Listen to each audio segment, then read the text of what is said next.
We're now going to talk about something called the Gauss-Hermite quadrature, and this quadrature actually relies on the so-called Hermite polynomials. So that's what we should probably start with. So the Hermite polynomials, they actually they're defined using a recursion formula. So the first polynomial h0 of x is defined as 1. Not very exciting, I know. The second polynomial h1 of x is simply 2x, which is also not very exciting. However, from then on, they follow a recursion relationship. So we say that h with index n of x is actually defined as follows. So that's 2x times h n minus 1 of x minus 2 times n minus 1 multiplied by h n minus 2 of x.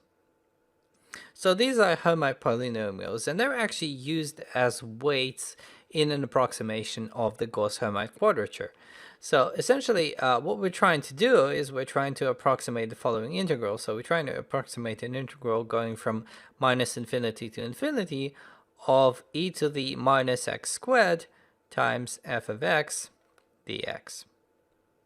All right, so we're trying to approximate this integral using obviously n points, and the approximation that we're doing is the following. We're saying that this is roughly equal to a sum, and this sum goes from 1 to n, where n is the number of points that you've chosen, and the sum, what's under the sum, is a weight at index I multiplied by the function at x with index I, depending on how you've actually separated this particular range, what your choice of n actually is. So the question is, well, what about this weight? What is this weight? How is it defined? And in actual fact, this weight is defined through the Hermite polynomials that we see above. So let's write down this definition. So essentially, the weight with index I is defined as follows.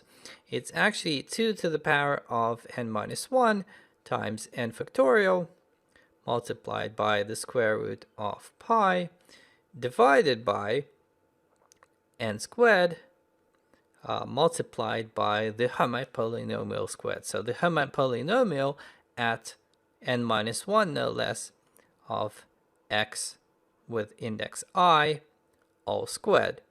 So these are the weights. We'll see them later on when we actually write this whole thing in MATLAB. So essentially, this is a procedure for this is a procedure that's essentially going to be used in connection with normal random variables, and you can sort of see it by the fact that we have e to the minus x squared here. That should be a hint. So essentially, what we're trying to do is we're trying to approximate. We're trying to essentially get an expectation, because if you look at what this is or what this looks like, it looks like an expectation. It's something times a function. So essentially, given that we have, let's say we have a random variable called y, which is normally distributed with mean mu and standard deviation sigma, for example, then what we can say is that the expected value of some function which actually takes y, so the expected value of some function y, can then be defined as the following. It's 1 over sigma times the square root of 2 pi multiplied by the integral from minus infinity to infinity of the exponent of minus, and here comes the fraction, so it's minus y minus the mean squared divided by 2 sigma squared times f of y dy. Okay, and we're essentially trying to get it into this form, and we've got this form. So what can we do? Well, in actual fact, what we can do is a linear change of variables. So we can say there's going to be a new variable, let's call it x, and x is going to be defined as y minus the mean divided by square root of 2 sigma. And after we adopt this approach, we get a different kind of expectation. We get a different expression for the expectation. Specifically, we get an expectation which can be rewritten in terms of the sum, just like what we have above. So essentially we can rewrite this as follows. So essentially this is going to be 1 over the square root of pi multiplied by the sum going from I equals 1 to n of the weights, so wi, times the function at the following value. So it's at root 2 sigma xi plus mu. There we go. I've omitted the working that is required to understand what this is, but I'm just giving it out here as a result. So essentially the wi here are the weights of the Gauss-Hermite quadrature, and the xi are the actual nodes over the range from minus infinity to infinity that we're actually concerned with. Okay, so let's take a look at an example, kind of a practical example. So let's suppose that you are an investor. You hold a bond.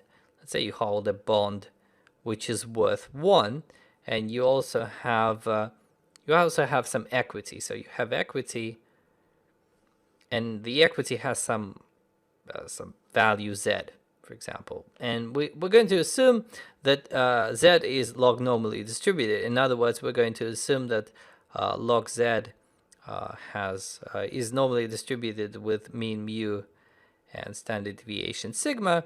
And what we're trying to figure out is what would happen when the owner of this portfolio actually decides to liquidate it at some future. I mean, what is the utility function this portfolio has? And indeed, we can formulate the utility function as follows. So we can say that u is actually 1 over sigma times root of 2 pi multiplied by the integral from minus infinity to infinity of the exponent of minus x minus mu squared, should be familiar, times 2 sigma squared multiplied by the function of 1 plus e to the x dx. So that's what we're trying to find out. And we actually have this property, that the property of log normal distribution, in fact, that the expected value of e to the x, where x has this distribution, is in fact the exponent of the mean plus 1/2 of standard deviation squared. So let's take a look at how this can be calculated in MATLAB. Alright, so here is a demo in MATLAB, and I'm going to slowly go through what's going on here and explain how we're calculating it. So we're taking different values of n. We're looking at n equal to 2, 3, 4, 7, 13, and we're trying to see what the error is effectively, because we know the true value. We can get the true value from the formula I've just shown. So the true value is 1 plus the exponent of mu plus half sigma squared, and we can also predefine our own mean and our own variance as well, or standard deviation, and we can actually compare the calculated values, the values that Gauss-Hermite gives us, against the values which we know to be true. So here is the Gauss-Hermite implementation itself. It's actually done in terms of MATLAB functions, so we're not explicitly calculating Hermite polynomials and whatever. Instead, we define the function. We use the function for the Hermite polynomial. We actually use a numeric solver, and we simply evaluate this value and put it into the appropriate storage location, so x in this case. And similarly, we calculate the weights, but in the case of weights, yes, this is where we perform the calculation according to the formula that I've shown at the beginning of the clip, and we once again use the Hermite H function, which actually calculates the polynomial. So essentially what happens is we calculate the Gauss-Hermite values, so x and w as well.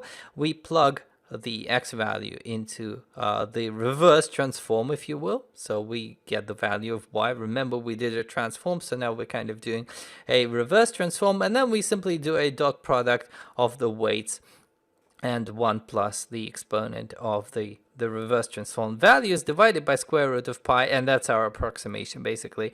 And then what we're saying is we're comparing the true value with the approximate value, and we're looking at the relative difference. And here are some of the results that we're getting. So you can see that we're calculating it with the values of n of 2, 3, 4, up to 13, and we're seeing the error slowly disappear. So with 2 values, we have the error as roughly 2/10,000, and then it goes to 10 to the minus 6, and eventually to 10 to the minus 16. So it's a pretty good estimate for a numeric procedure.